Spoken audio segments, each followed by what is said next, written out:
I am very grateful to be here in this chair because this is a manifestation for me. Yeah. I have several questions. One of the questions I have, relating off of what we talked about this morning, I really understand, as I understand it, the larger part of us is non-physical. The larger part of Esther is non-physical, and that's Abraham, of all of us. The larger and the longer, the eternal part of you. And the eternal part, okay. And I understand and I believe in that. It really makes sense to me. What I don't understand is then, what's me? Am I just like a radio? You are an important co-creator.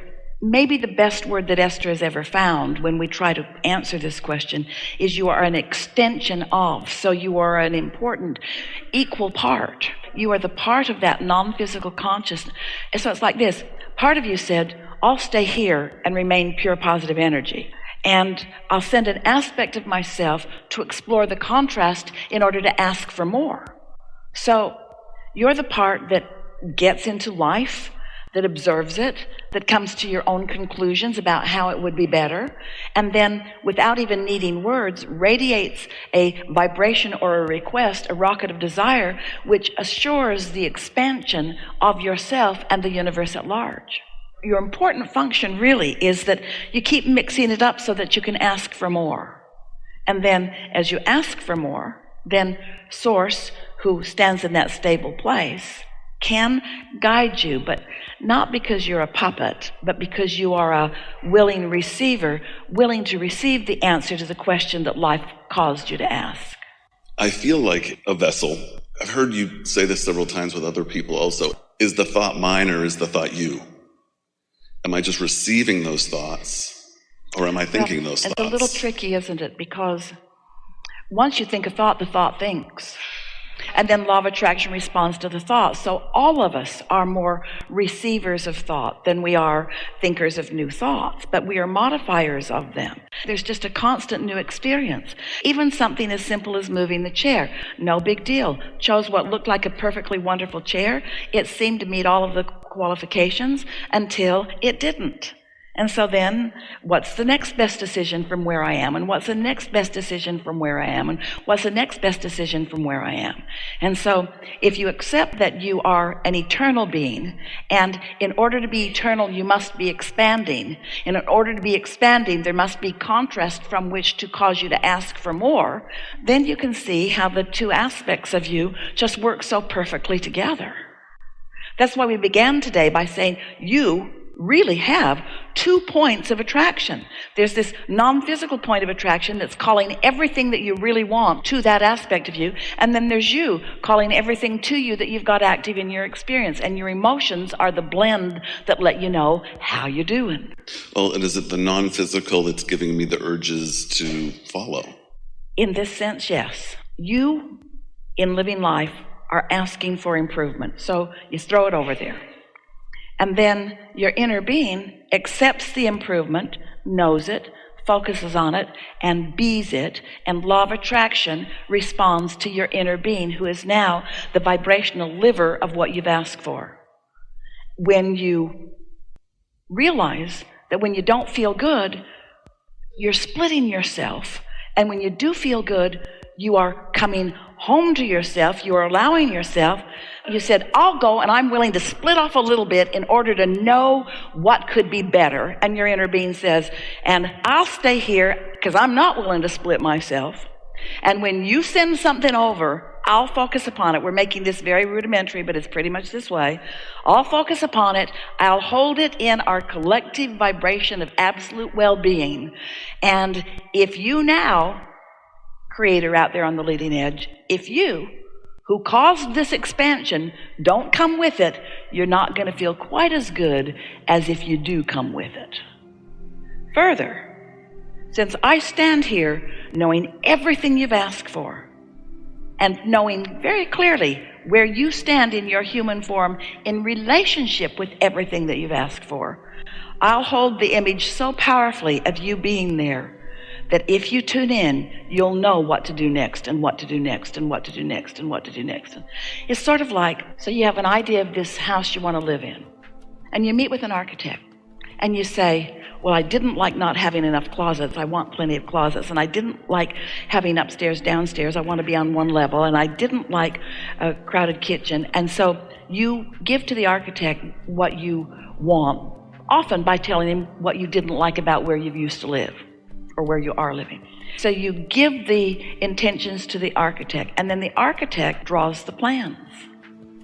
The architect draws out the plans, gathers the materials, and gathers the builder. But who created this anyway? Who's the creator of it? You are. You lived the life which caused you to do the asking, and then the architect brought it into some semblance of something that you could look at, where you could continue to adjust it if you wanted to. It's this vibrational becoming that we really want to call your attention to in answering your question, and then you tuning in so that you receive the impulse, so you have the satisfaction of getting to watch it come together. I like that part. Yeah. For sure. I have one other question. I am kind of in a step 3 place, working towards a step 4 place and happily enjoying that progress. All right, so he's introduced something we haven't talked about today. We'll do it quickly. Step 1 is contrast causes you to ask. Step 2 is answered by your inner being and law of attraction and your vortex. Step 3 is you got to get in the receptive mode before you can receive the impulse. Step 3 is that. Step 4 is just mastering step 3. Just getting really good at it. It's being able to get there really easily. And then step 5 may be our favorite step. Step 5 is where you are back in step 1 and it's okay with you. Because you understand that the new asking is causing the new expansion, and because you now know how to focus yourself into alignment. So you're not bothered by having a question to which you don't know the answer, because you know the answer will come. You're not bothered by there being a problem to which you don't know the solution, because you know the solution will come. So you're eagerly back in step 1, putting more into the vortex, and you're not mad at yourself about it, because you know that you can meditate yourself right back into the receiving mode anytime you want to. One of my favorite things that you said is help is on the way. That really works for me most of the time. But if you stay in step 1, help's on the way, it just never really gets there. Well, what my question was I had a hip replacement, which I'm really excited about because one of the things in my vortex is greater health and getting more active. So I was feeling more step 4-ish before the hip surgery. And the pain that I had after the surgery, it was hard to not be in a bad place. That's what we mean when we say, then life comes at you.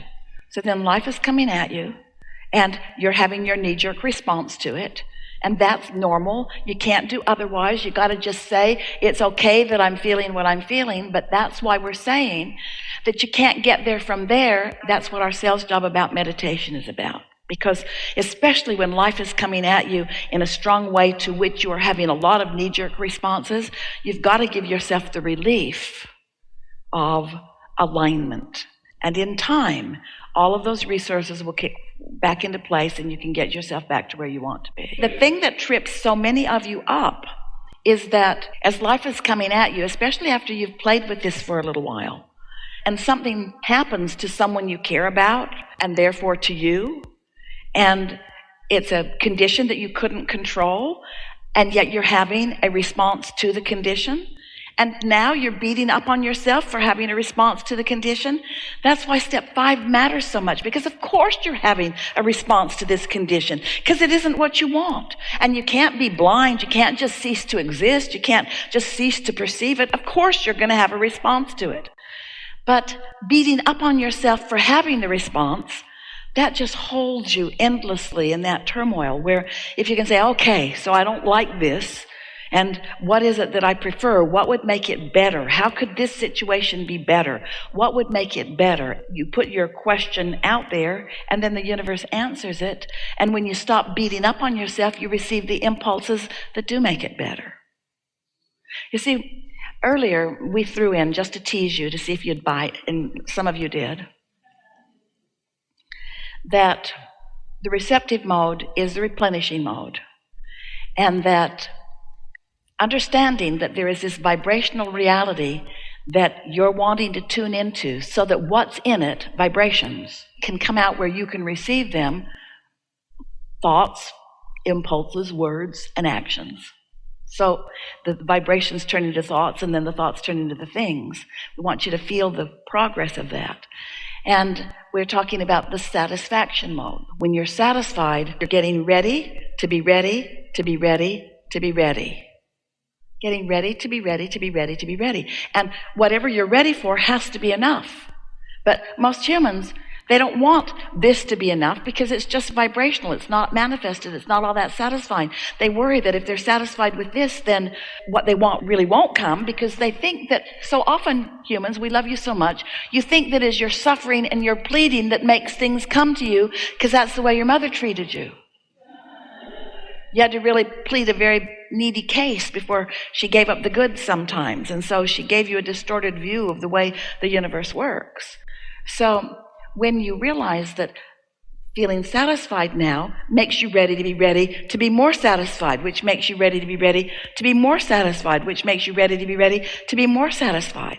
But if you think that you need to make the jump all the way over here to have it all before you're satisfied, then you're not ever going to get there. And that's why we say happily ever after is satisfied, and then more satisfied, and then more satisfied. And every step along the way, there are more manifestations that are putting more in the vortex.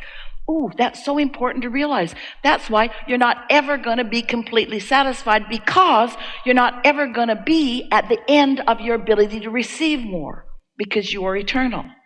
If you could ever reach the place where it was all done, Esther used to say to Jerry, why don't you buy me that pretty car? It would make me happy for the afternoon.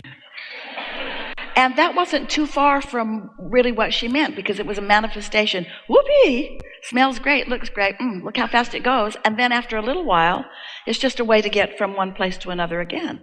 Where if you're satisfied to be satisfied, to be satisfied, to be satisfied, then you're not banking on that thing that doesn't come all that often to sustain you longer than it is able to do. The manifestation was never meant to be what satisfies you. Ooh.